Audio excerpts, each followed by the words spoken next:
ஐத்தமிழ் நேயர்கள் அனைவருக்கும் அன்பு வணக்கம். வீரப்பன் மக்கள் மத்தியில் அவருடைய பெயர் சந்தன கடத்தல் வீரப்பன். அவர் அக்டோபர் 18, 2004 அன்னைக்கு மறைந்து போகிறார். அந்த மறைவுக்கு அப்புறமா என்ன நடந்தது, அவர் கூட பயணித்தவர்கள், அந்த பயணித்தவர்களுடைய குடும்பத்தவர்கள், சொந்தக்காரங்க இவங்களாம் என்னென்ன மாதிரியான கஷ்டங்களெல்லாம் அனுபவிச்சிருக்கிறாங்க அந்த மறைவுக்கு முன்னாடியும் பின்னாடியும் அப்படின்னு சொல்லிட்டு அந்த வீரப்பன் குறித்து பேசப்பட வேண்டிய பல்வேறு விஷயங்களில் இந்த விஷயமும் ஒன்று, அந்த கோணத்தில் பார்க்கப்பட வேண்டியதும் ஒன்று. அப்படியான விஷயங்களை தான் இந்த சீரீஸில் பார்க்க போகிறோம். அதில் முதலாவதாக அவர் மரணித்ததுக்கு அப்புறம் புதைக்கப்பட்டிருக்கிற அவருடைய கல்லறையிலிருந்து இந்த ஒட்டுமொத்த சீரீஸை நாம் தொடங்க இருக்கிறோம். ஸோ வாங்க பார்க்கலாம்.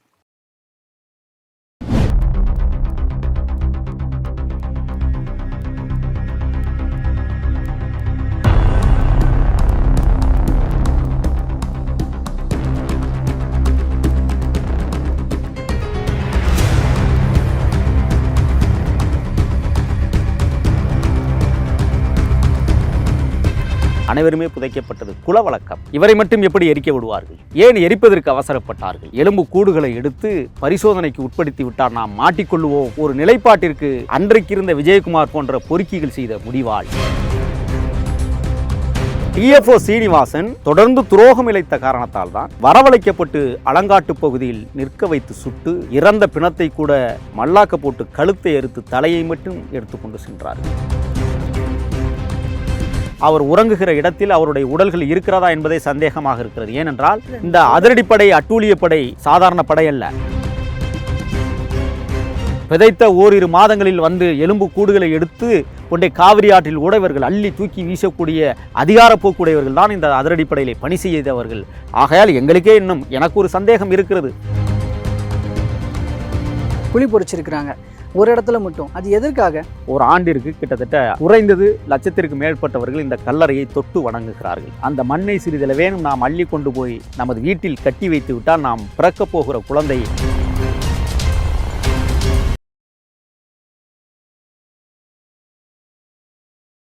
ஐயா, இப்போ நம்ம ரொம்ப தூரம் கொஞ்சம் நடந்து வந்துட்டு இருக்கோம். அவருடைய கல்லறை வந்துச்சுங்களா?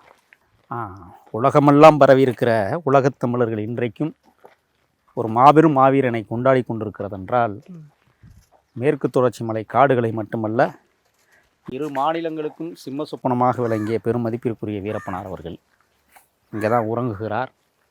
ஓய்வெடுத்து கொண்டிருக்கிற 18 ஆண்டுகள் அவருடைய அண்ணன் பெருமதிப்பிற்குரிய மாதையன் 32 ஆண்டு காலம் கோவை மத்திய சிறையிலே சிறை கொட்டடியில் இருந்தே சிதைந்து போன ஒரு அற்புத மனிதர்.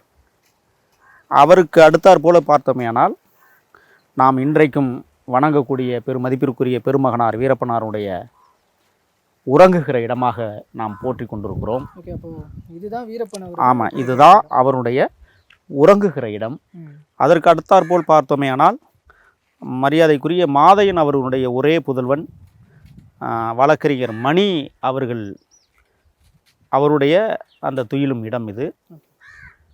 இவர்கள் 3 பேருமே ஒரே இடத்தில் இன்றைக்கு உறங்குகிற அற்புத காட்சியை ஐத்தமிழ் நேயர்களுக்காக உலகம் முழுவதும் பரவி இருக்கிற தமிழர்களுக்கு மத்தியில் நாம் இன்றைக்கு வணங்குவதற்காக இந்த திருத்தலத்திற்கு வந்திருக்கிறோம். அவருடைய வரலாற்று குறிப்புகள் என்ன, பொருளடக்கங்கள் என்ன என்பதை ஒரு சிறிய ஒரு சான்றாக நாம் இந்த தமிழர்கள் மத்தியில் வழங்க காத்திருக்கிறோம். வாருங்கள் பேசுவோம். கண்டிப்பாக சார். இப்போ நீங்கள் வீரப்பன் அவர்கள் பற்றி பல்வேறு விஷயங்கள் சொல்லிக்கிட்டே வரீங்க, பல்வேறு கருத்துக்களை பகிர்ந்துகிட்டே வரீங்க, பல்வேறு தகவல்களை மக்களுக்கு புதுசாக சொல்லிட்டு வரீங்க. அந்த வகையில் இப்போ நாம் அதனுடைய ஒரு தொடர்ச்சியாக இப்போ வீரப்பன் அவர்களுடைய கல்லறையில் இருக்கிறோம். இப்போது இந்த இடத்துல நான் இந்த கல்லறை முதல்ல உருவாகிறதுக்கு முன்னாடி இங்கே எப்படி இருந்தது, வீரப்பன் அவர்கள் இறந்ததுக்கப்புறம் அந்த ஃபர்தர் ஃபார்மாலிட்டிஸ்லாம் முடிஞ்சு இந்த இடத்துல கல்லறை அமைக்கப்பட்ட அந்த கதை என்ன, அதை குறித்து தெரிஞ்சுக்கணும்னு ஆசைப்பட்றேன். ஒத்தப்பன ஓரம் உசுருறங்கும் நேரம், காட்டுவெளி பூராம் கண்கலங்கும் காலம், எப்பத்தா வருவீக எழுந்து எப்பத்தா வருவீக,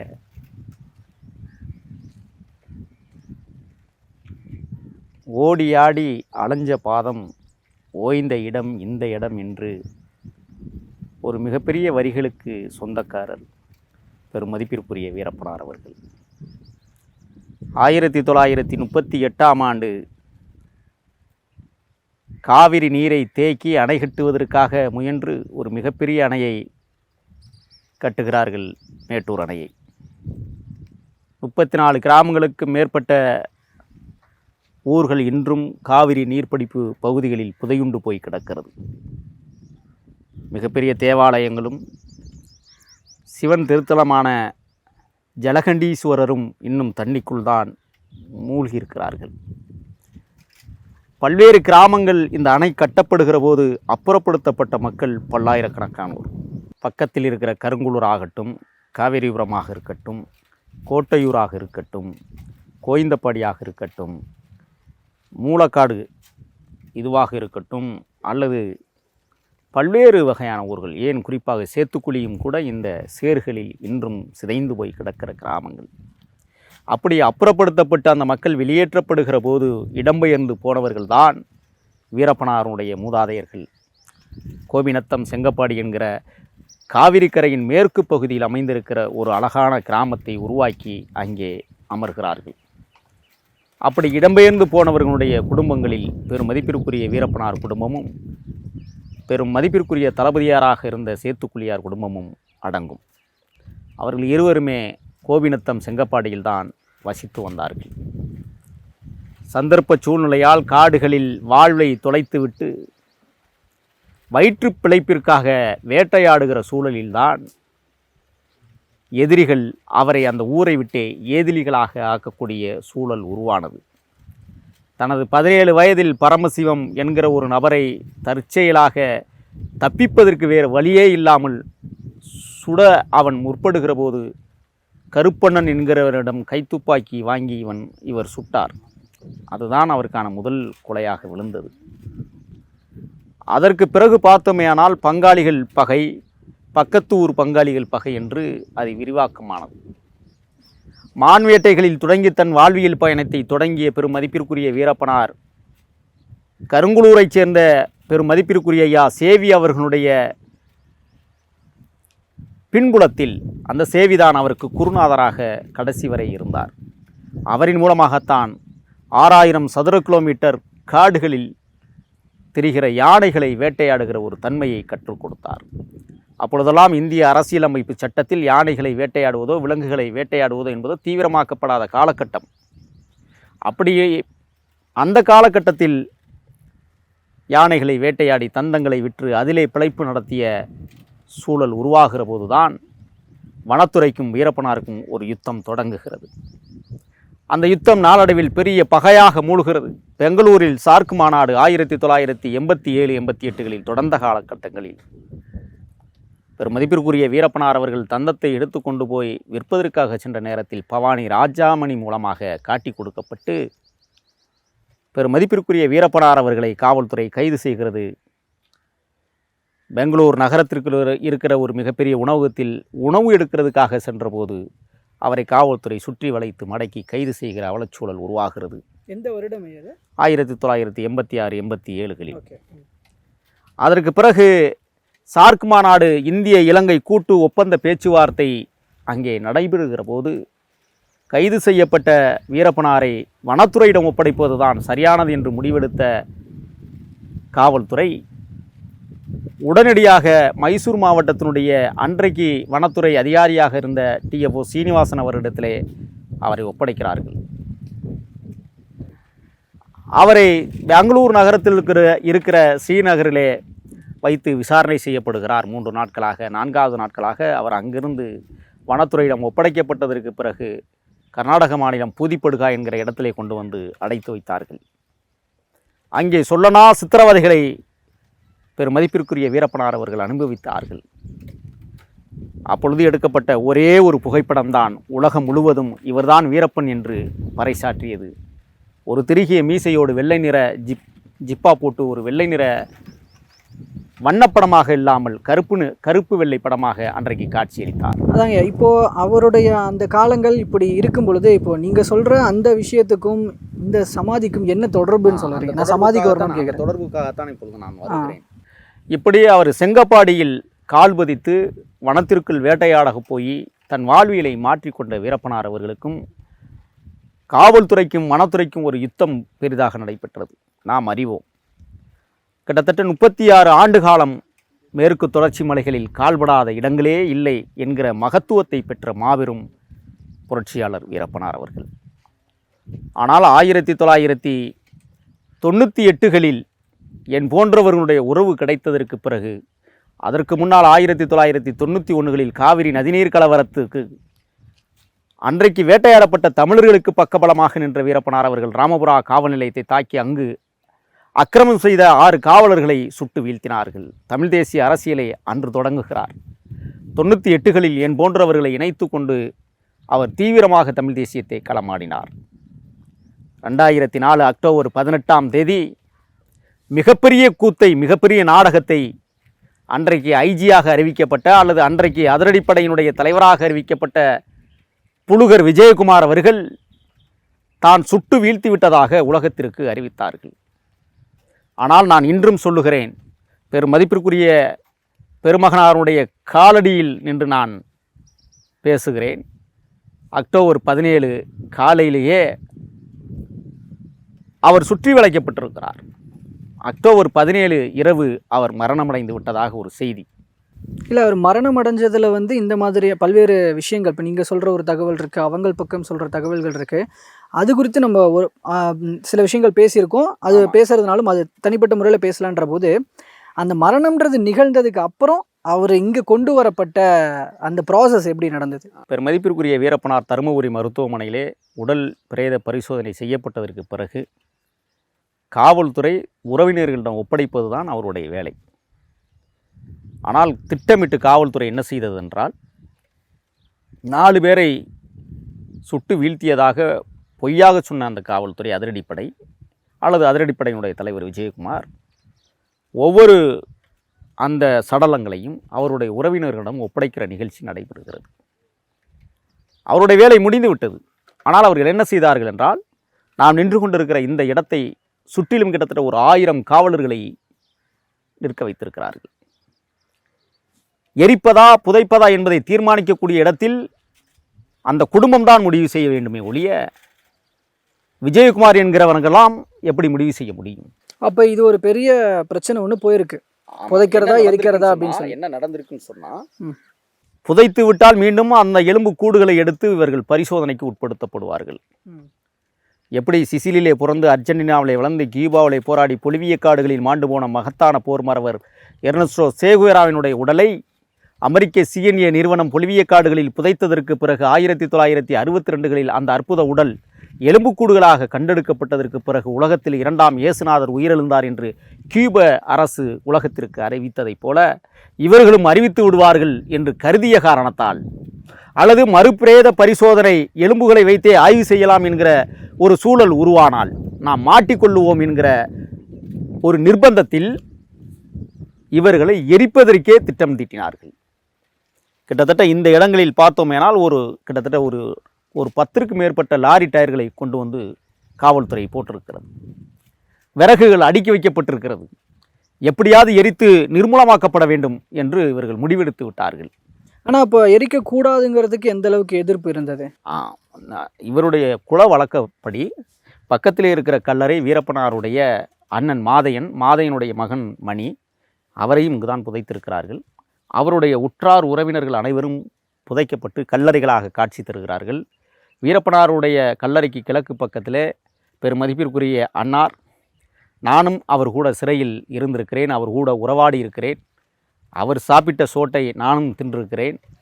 மாதையன் அவர்கள், அவரையும் இவர் மரணத்திற்கு பிறகு புதைக்கப்பட்டிருக்கிறார். ஆக இவருக்கு முன்னால் அனைவருமே புதைக்கப்பட்டது குல வழக்கம். இவரை மட்டும் எப்படி எரிக்க விடுவார்கள்?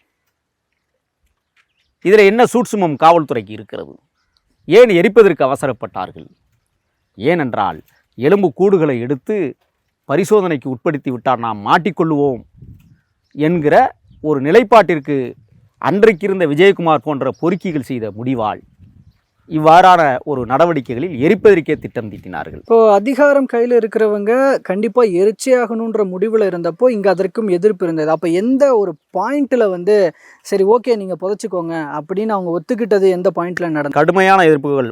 பெரும் மதிப்பிற்குரிய பெரியார் திராவிடர் கழகத்தினுடைய தலைவர் அண்ணன் மணியண்ணன் அவர்கள், கொளத்தூர் மணியண்ணன் அவர்கள் அதே போல் சென்னையிலிருந்து வருகை தந்திருந்த தடா சந்திரசேகரன் போன்ற மூத்த வழக்கறிஞர்கள் இங்கே வந்து நின்று கொண்டு கடுமையாக காவல்துறையிடம் போராடினார்கள். எரிப்பதா புதைப்பதா என்பது எங்கள் குல வழக்கத்தின்படி நாங்கள் முடிவெடுப்போம். நீங்கள் யார்? உங்களுடைய வேலை முடிந்து விட்டதென்றால் நீங்கள் தள்ளிக்கொள்ளுங்கள், அப்புறப்படுத்துங்கள் என்று கட்டளையிட்டார்கள். அனைத்து காவலர்களும் அப்புறப்படுத்தப்பட்டார்கள். அதற்கு பிறகே அந்த குல வழக்கத்தின்படி சம்பிரதாயங்களோடு இந்த சடலம் இன்றைக்கு மண்ணில் விதைக்கப்பட்டிருக்கிறது. இந்த விதைக்கப்பட்ட மண் இன்றைக்கு ஆண்டுதோறும் மீண்டும் மீண்டும் அந்த கல்லறை என்று நான் கூறுவதில்லை. இது உறங்குகிற ஒரு ஓய்வெடுக்கிற இடம் பெருமகனாருக்கு. ஆகையால் நான் கல்லறை என்று குறிப்பிட்டேன் என்றால் அவர் ஏதோ நம்மை விட்டு போய்விட்டார் அல்லது அவர் நம்மை இனிமேல் வரமாட்டார் என்கிற தத்துவத்தின் கூறுதான் கல்லறை. நான் அப்படி பார்க்கவில்லை. விதைத்திருக்கிறோம், முளைப்பார் என்கிற நம்பிக்கையோடு தான் ஓய்வெடுத்து கொண்டிருக்கிறார் என்று தான் நாங்கள் கருதுகிறோம். இந்த இடம் தேர்வு செய்யப்பட்டதுக்கான காரணம் சார், ஏதாவது குறிப்பிட்ட காரணம் ஏதாவது இருக்கும்ல? அதாவது காவிரி நதிநீர் நீர்பிடிப்பு பகுதிகள் இந்த பகுதியில் என்று அரசாங்கத்தால் அறிவிக்கப்பட்ட போது இது பொதுப்பணித்துறைக்கு சொந்தமான இடமாக அறிவிக்கப்பட்டது. ஆனால் பூர்வீக இடம், அவர்களுடைய பூர்வீக இடம். காவிரி அணையில் மேட்டூர் அணை கட்டப்படுகிற போது இதெல்லாம் எடுக்கப்பட்டது, அரசாங்கத்தால் எடுக்கப்பட்ட பகுதிகள். ஆகையால் இந்த இடம் அவர்கள் கையை விட்டு போய்விட்டது அரசாங்கத்திற்கு. இருந்தாலும் அவருடைய முன்னோர்கள் இந்த இடத்தில் புதைக்கப்பட்டிருக்கிறார்கள். ஆகையால் கர்நாடகத்தில் இருக்கிற கோபிநத்தம் செங்கப்பாடியில் புதைத்தோமையானால் இதில் நான் ஒரு கூற்றை சொல்லியாக வேண்டும். பெரியவர் அவர்கள் பிறந்த மண்ணான கோபிநத்தம் செங்கப்பாடியில் அவர் சார்ந்த சமூகத்தை தவிர மற்ற அனைவரும் அவரை தெய்வமாக கருதுகிறார்கள். ஆனால் அவர் சார்ந்த பங்காளிகளும் அவர் சார்ந்த மைத்துனர்களும் கடுமையாக இவரை விமர்சனம் செய்கிறார்கள், கொச்சைப்படுத்துகிறார்கள், நம்மளை கோபத்தை தூண்டுகிறார்கள். அதற்கு காரணம் என்னவென்றால் டிஎஃப்ஓ சீனிவாசன் என்கிற ஒரு நபர் வீரப்பனாரை பிடிப்பதற்கு பல்வேறு வகைகளில் அவர் முயன்று வீரப்பனாருடைய தங்கை மாரியாமாளை ஒரு மருந்து கடை வைத்து அங்கேயே பணியமர்த்தியதும் பிள்ளைகளிடமிருந்து பிரித்து கொண்டு வந்தார். இவர் வளர்த்த நாய்களை 12 நாய்களை டிஎஃப்ஓ சீனிவாசன் கொன்றார். நான் சொல்லவில்லை இதையெல்லாம். வீரப்பனார் அவர்களே 1996 ஒரு தனியார் பத்திரிகைக்கு பேட்டியளித்ததிலே இருக்கிறது. அதைத்தான் நான் மக்களிடத்தில் கொண்டு போய் சேர்த்து கொண்டிருக்கிறேன். ஆனால் சில மூடர்கள் அற்பர்கள் என்ன சொல்லுகிறார்கள் என்றால் டிஎஃப்ஓ சீனிவாசன் மிகச்சிறந்தவர் என்று சொல்லுகிறார்கள். டிஎஃப்ஓ சீனிவாசன் தொடர்ந்து துரோகம் இழைத்த காரணத்தால் தான் வரவழைக்கப்பட்டு அலங்காட்டு பகுதியில் நிற்க வைத்து சுட்டு இறந்த பிணத்தை கூட மல்லாக்க போட்டு கழுத்தை அறுத்து தலையை மட்டும் எடுத்துக்கொண்டு சென்றார்கள். ஏனென்றால் அவ்வளவு தூரம் வன்மம். ஆனால் அந்த டிஎஃப்ஓ சீனிவாசன் அங்கே இருக்கிற வீரப்பனார் சார்ந்த சமூக கட்டமைப்பை சார்ந்த 20 வீடுகளை கட்டி கொடுத்தார் என்பதற்காக இன்றைக்கும் அது நன்றிக்கடனாக அந்த சமூகம் இருக்கிறது, இருந்து விட்டு போகட்டும். ஆனால் அங்கே இருக்கிற மற்ற சமூகங்களுக்கு அந்த டிஎஃப்ஓ சீனிவாசன் எந்த இடத்திலும் வீடு கட்டி கொடுக்கப்படவில்லை, எந்த இடத்திலும் யாருக்கும் உதவியாக இருந்ததில்லை. காரணம், வீரப்பனார் சார்ந்த சமூகத்தை சார்ந்தவர்களுக்கு நாம் உதவி செய்தால் வீரப்பனாரை நம்மிடத்தில் எளிமையாக காட்டி விடுவார்கள், காட்டி கொடுத்து விடுவார்கள், நாம் கைது செய்து இந்திய அரசாங்கத்திடம் ஒப்படைத்து விடலாம் என்று கருதினார்கள். ஏனென்றால் பூதிப்படுகாவிலிருந்து தப்பித்து வந்தார் என்று நான் ஏற்கனவே உங்களிடத்திலே சொன்னேன். இந்த தப்பித்தல் நிகழ்வை அந்த டிஎஃப்ஓ சீனிவாசனிடமிருந்து தப்பித்ததற்காகவே அதே டிஎஃப்ஓ என்ன முடிவெடுக்கிறார் என்றால் தப்பித்த வீரப்பனை தானே முன்வந்து எப்படியாவது உயிரோடு கொண்டே சரண்டர் செய்து விட வேண்டும் என்று கருதினார். நீங்கள் இப்போது வீரப்பன் அவர் சார்ந்த சமூகத்தினரே வந்து அங்கே எதிர்ப்பு சொல்கிறாங்க அப்படின்ற போது இப்போ வரைக்கும் அந்த எதிர்ப்பு அப்படியே தான் இருக்கா? அவங்க ஏதோ ஒரு இடத்துல இப்போ மாறி இருக்காங்களா? எப்படி? இல்லை, அடுத்த தலைமுறை மாறும். இந்த தலைமுறையில் என்ன, ஒரு சில பேர் அந்த ஊரை சேர்ந்த ஒரு சில பேர் புரியாதவர்களாக இருந்து கொண்டு வீரப்பனாரை எதிர்க்கிறதிலேயே திராணி குறியாக இருக்கிறார்கள். ஏனென்றால் நான் கோபிநத்தத்திற்கு கடந்த ஆண்டு செல்லுகிற போது வீரப்பனாருடன் நான் இருந்தேன் என்பதை தெரிந்து கொண்டே என்னை ஊருக்குள் வரவிடாமல் தடுத்தார்கள், அடிக்க முற்பட்டார்கள். இன்னும் சொல்லப்போனால் அருவருக்கத்தக்க வார்த்தைகளை பயன்படுத்தினார்கள் ஒரு சில பேர். வீரப்பனால நான் தங்களுக்கு பிரச்சனை ஏற்பட்டது அப்படின்ற ஒரு கோபத்திலையா? வீரப்பனார் அவர்களுக்கு எந்த தொந்தரவும் இல்லையே. வீரப்பனார் பிடிக்கப்பட்ட இல்ல அவரை பிடிக்க வர்றவங்க நம்மளுக்கு கோபம் யார் மேல் வர வேண்டும்? கோபம் யார் மேல் வர வேண்டும்? இவர் யாராவது ஒரு உயிருக்காவது சேதாரம் விளைவித்திருப்பாரா? கோபிநத்தம் செங்கப்பாடி பகுதியிலே இவருக்கு துரோகம் செய்தவர்களை வீழ்த்தியிருக்கிறார்கள். அது அவருடைய தனிப்பட்ட ரீதியிலான ஒரு விடயம். ஆனால் அவர்களில் சில பேர் என்ன செய்கிறார்கள் என்றால் இப்போ ஒரு பங்காளி வீட்டில் படுகொலை செய்திருக்கிறார், அவர் கோவப்படுவதிலே ஒரு நியாயம் இருக்கிறது, சரிதானே? ஆனால் எந்த விதமான பாதகமும் இல்லாமல் எந்த விதமான சாதகமும் இல்லாதவர்களோட இவருக்கு எதிரான நிலையை செங்கப்பாடியில் இன்னைக்கு எடுத்திருக்கிறார்கள் என்றால் அதற்கு காரணம் அங்கே இருக்கிற சில அற்பர்கள், அங்கே இருக்கிற அரசாங்க உத்தியோகத்தில் பணி செய்யக்கூடிய வனயிலாக அதிகாரிகள் இவர்களை கைக்குள் வைத்துக்கொண்டு காடுகளுக்குள் போவதும் வருவதுமாக இருப்பது, அங்கே சில ₹1 ₹2 ஆசைப்பட்டு இது போன்ற காட்டி கொடுக்கிற வேலையைத்தான் அந்த செங்கப்பாடி கிராமத்தில் ஒரு சில பேர் செய்து கொண்டிருக்கிறார்கள். அது தொடர்ச்சியாகவே நடந்து கொண்டிருக்கிறது. இன்றைக்கு நாம் அந்த ஊருக்குள்ளே போக முடியாத சூழல். ஏனென்றால் நான் டிஎஃப்ஓக்கு எதிரானவன் என்று அந்த ஊரிலே பரப்பி வைத்திருக்கிறார். ஆம், எதிரானவன் தான். இந்த இனத்திற்கு யார் எதிரிகளாக இருக்கிறார்களோ அவர்களெல்லாம் எதிரானவர்களே. என் இனமானத்துடைய பாதுகாவலன் வீரப்பனாருக்கு யாரெல்லாம் எதிரிகளாக இருந்தார்களோ அவர்களெல்லாம் எனக்கும் எதிரிகள் தான். அதிலே மாற்று கருத்து இல்லை. அந்த அடிப்படையில் நான் கோபிநத்தம் செங்கப்பாடிக்கு போக முடியவில்லை என்றாலும் பரவாயில்லை, ஆனால் வருவேன், போவேன், நுழைவேன், அதிலே மாற்று கருத்து இல்லை. ஆனால் அந்த ஊரிலே டிஎஃப்ஓ சீனிவாசனுக்கு சிலை வைத்து கும்பிடுகிறார்கள் அந்த சமூகத்தை சார்ந்தவர்கள். எங்கே இருக்கிறது இவருடைய பற்று? ஆனால் வீரப்பனாருடைய கிட்டத்தட்ட 10க்கும் மேற்பட்ட ஏக்கர் நிலங்கள் இன்றைக்கும் உள்புதர்களாக மண்டி கிடக்கிறது. அந்த பெருமகனார் அழகாக கட்டிய 1979 அழகாக கட்டிய பெருமாள் கோயிலை சுற்றி இன்றைக்கு முட்புதர்கள் மண்டி இருக்கிறது. அதை சுத்தம் செய்வதற்கு யாருக்கும் அங்கே எண்ணம் இல்லை. ஆனால் மக்களை கொடுமைப்படுத்தியவர்களை, வீரப்பனாருக்கு மன உளைச்சலை தந்தவர்களை அன்றைக்கு சிலை வைத்து வணங்கக்கூடிய அவலச்சூழல் அந்த மண்ணில் இருக்கிறது என்றால் நாம் எதை நோக்கி பயணிக்கிறோம்? ஓகே, இப்போது இங்கே வந்து இவருடைய கல்லறை இருக்கிறது. இங்கே பார்க்கும்பொழுது அவருடைய கல்லறையில் ஒரு குழி ஒன்று இருக்குது, குழி பொறிச்சிருக்கிறாங்க ஒரு இடத்துல மட்டும். அது எதற்காக? ஒரு ஆண்டிற்கு கிட்டத்தட்ட குறைந்தது 1,00,000க்கு மேற்பட்டவர்கள் இந்த கல்லறையை தொட்டு வணங்குகிறார்கள். வணங்கி செல்லுகிற போது அவர் படுத்து உறங்குகிற அந்த மண்ணை சிறிதளவேனும் நாம் அள்ளி கொண்டு போய் நமது வீட்டில் கட்டி வைத்து விட்டால் நாம் பிறக்கப் போகிற குழந்தை இவரை போன்ற வீரமாக இருக்க வேண்டும் என்று கருதிய தமிழர்கள் அந்த மண்ணை கொஞ்சம் கொஞ்சமாக சுரண்டி எடுத்துக்கொண்டு அவரது வீட்டுகளிலே கட்டி தொங்க விடுகிறார்கள். இதிலிருந்தே புரிகிறதா இந்த அற்புத தலைவன் எவ்வாறெல்லாம் உயர்ந்து நிற்கிறான் என்று. ஆனால் அவர் பிறந்த மண்ணில் அவருடைய அருமை தெரியாமல் இன்றும் வாழ்ந்து கொண்டிருக்கிற அற்பர்கள் சில பேர் இருக்கிறார்கள் என்றால் என்ன சொல்லுவது? ஏனென்றால் செங்கப்பாடி கோபிநத்தம் கிராமம் கர்நாடக பகுதியில் இருந்த காரணத்தால் நிச்சயமாக இந்த கல்லறை அல்லது இந்த உறங்குகிற சூழல் அங்கே இருந்திருக்குமே. ஆனால் இந்நேரம் இந்த கல்லறையை கண்மூடித்தனமாக அல்லது இவர் உறங்குகிற இந்த செயலை அவர்கள் முற்றிலுமாக தடவி இந்த இடத்தை நாசகரமாக்கியிருப்பார்கள். யார்? இவருடைய பங்காளிகளே, இவருடைய மைத்துனர்களே, இவருடைய மச்சான்களே இந்த வேலையை செய்து முடித்திருப்பார்கள்.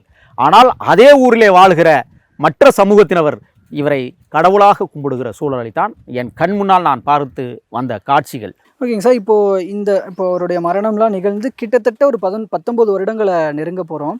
அப்போலேருந்து இந்த சமாதி இப்படியே தான் இருக்குது. புதுப்பிக்கப்பட்டாலும் இந்த நிலைமையில தான் இருந்துகிட்ருக்கு. இங்கே ஒரு மண்டபம் மாதிரியோ அந்த மாதிரி கட்டுறதுக்குலாம் எந்த நடவடிக்கை எடுக்கலையா? உலக தமிழர்களிடத்திலே ஒரு கோரிக்கையாக நான் வைத்திருக்கிறேன். பலமுறை கோரிக்கை வைத்தாலும் கூட இந்த முறையும் நாம் அவருடைய உறங்குகிற இடத்தின் காலடி பாதத்திலிருந்து ஒரு உருக்கமான பதிவை நான் சொல்ல கடமைப்பட்டிருக்கிறேன். பெரும் மதிப்பிற்குரிய தமிழகத்தினுடைய முதல்வர் தளபதியார் அவர்கள் இந்த இடத்தை தமிழர்களுக்காக ஒதுக்கி தாருங்கள். இங்கே அவருடைய இந்த உறங்கும் இடம் மிகப்பெரிய துயிலும் இல்லமாக நிறுவப்பட வேண்டும்.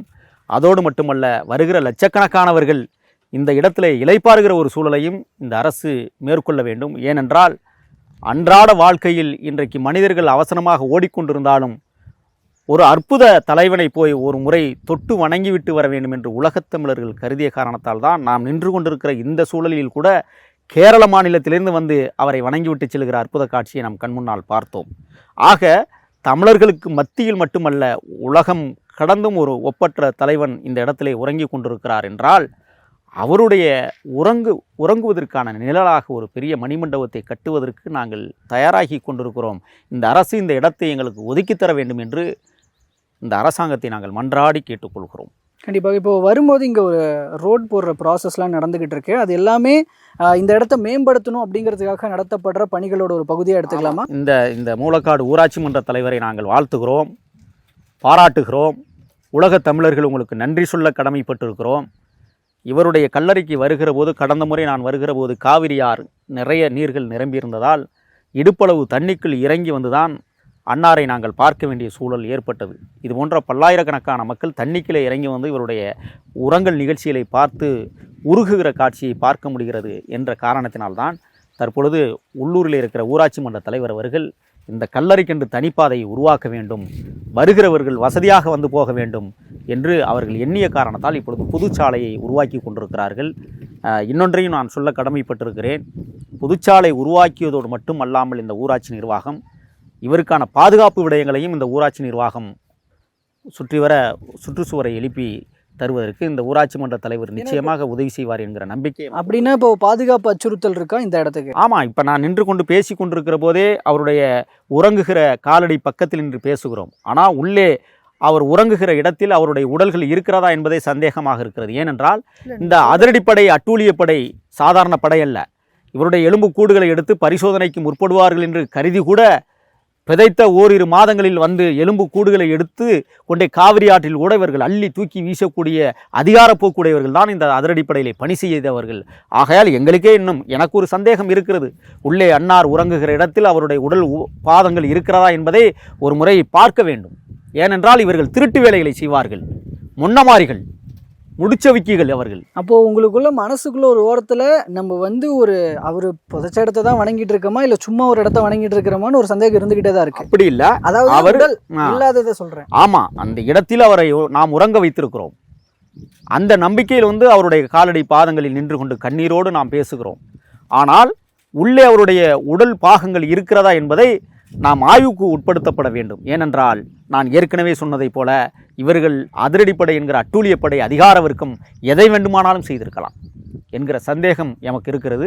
உலகத் தமிழர்களிடமும் அந்த சந்தேகம் இருக்கிறது. ஓகே, நீங்கள் முன்னாடி சில விஷயங்களை பகிர்ந்துக்கிட்டு வரும் பொழுது இங்கே சில கட்சிகளை சேர்ந்தவர்கள் அவங்கவுங்க கட்சி கொடிகளை நட்டுறாங்க அப்படின்னு சொன்னீங்க.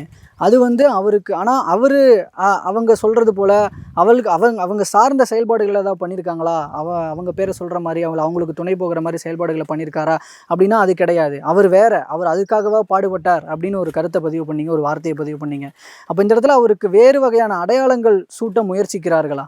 வன்மையாக கண்டிக்கக்கூடிய ஒரு நிகழ்வுகள் தொடர்ந்து நடந்தேறி கொண்டிருக்கிறது.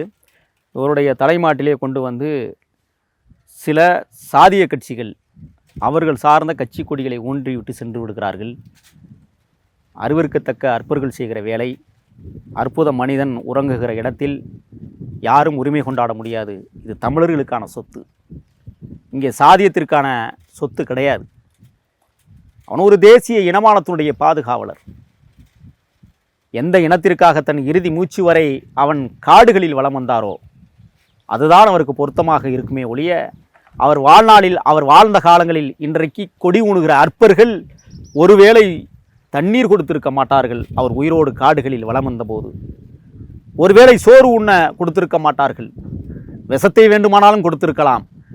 ஆனால் இது போன்ற அற்பர்கள் இங்கே வந்து கொடி நட்டு அவரை சாதி அடையாளம் பூசுவது ஏற்புடையதல்ல, நிறுத்தி கொள்ளுவது நல்லது. இல்லை என்றால் இது பொதுவாக எல்லாருக்கும் சொல்கிறீங்களா? எல்லாருக்குமே சாதிய கட்சிகள் எல்லாருக்குமே சொல்கிறேன். நான் எந்த ஜாதிய கட்சியும் இவரை சாதி அரசியலுக்குள் கொண்டு போக வேண்டாம் என்று தாழ்மையோடு கேட்டுக்கொள்கிறேன். இவர் தமிழர்களுக்கான தலைவர். எம் இனமானத்தினுடைய தேசிய தலைவன் பிரபாகரனுக்கு பிறகு இந்த இனத்தை பாதுகாத்த மாபெரும் தலைவன். முந்திரிக்காடுகளில் வலம் வந்த எங்கள் தலைவர் தமிழரசனுக்கு அடுத்த தலைமுறை தலைவனாக வீரப்பனார் உருவாகி இருக்கிறார். ஆகையால் அவரை தமிழ் தேசிய அடையாளத்தோடு தான் பார்க்க வேண்டுமே ஒழிய சாதிய அடையாளத்தோடு குறுகிய எண்ணத்தோடு அவரை கொண்டு போய் சேர்த்து விடாதீர்கள். அவர் தமிழ் தேசியத்தினுடைய பாதுகாவலர். ஆகையால் இங்கே எந்த கட்சி கொடிகளுக்கும் அனுமதி இருக்கக்கூடாது என்பதுதான் என்னுடைய கருத்து. இதில் வந்து இப்போது நம்ம இங்கே பேசிகிட்டு இருந்த இந்த சமயத்திலேயே வந்து அங்கே ஒரு வயதானவர் படுத்திருக்கிறார். அவர்கிட்ட நம்ம முன்னாடியே கேட்டிருந்தோம் இந்த இடத்தெல்லாம் சுத்தம் பண்ணி பார்த்துக்கிறவர் அப்படின்னு. ஸோ நம்ம தொடர்ந்து அவர்கிட்ட பேசணும்னு நினைக்கிறேன். நீங்கள் அவரை பற்றி ஏதாவது விசாரிச்சிருப்பீங்கள்ல? அவர் வந்து இந்த கல்லறையை பாதுகாக்கக்கூடிய ஒரு ஒற்றை மனிதனாக இங்கு தான் உறங்குகிறார், இங்கு தான் பசியாற்றுகிறார், இங்கு தான் அவருடைய வாழ்வியல் நகர்ந்து கொண்டிருக்கிறது. அவர் பெரும் மதிப்பிற்குரிய வீரப்பனார் அவர்களுடைய மாமன் மைத்துனர் முறையாக அவர் இந்த மண்ணிலே அவர் இருக்கிறார். அவருக்கும் வயதாகிவிட்டது. ஆகையால் தெய்வங்களாக இருக்கக்கூடிய பெருமகனார் அவர்கள்தான் அவருக்கு நீண்ட ஆயுளை கொடுக்க வேண்டும் என்று நான் விரும்புகிறேன். ஆகையால் அந்த அற்புத மனிதர் அந்த இறுதி காலகட்டத்தில் இங்கே அவரை உறங்க வைப்பதற்கு முன்னால் அதிகார வர்க்கங்கள் என்ன செய்தது என்பதை அவரிடமே நாம் கேட்டு தெரிந்து கொள்ளலாம். கண்டிப்பாக அவர் தரப்புல இருந்து நிறைய தகவல்களை பெறுவோம். கண்டிப்பாக.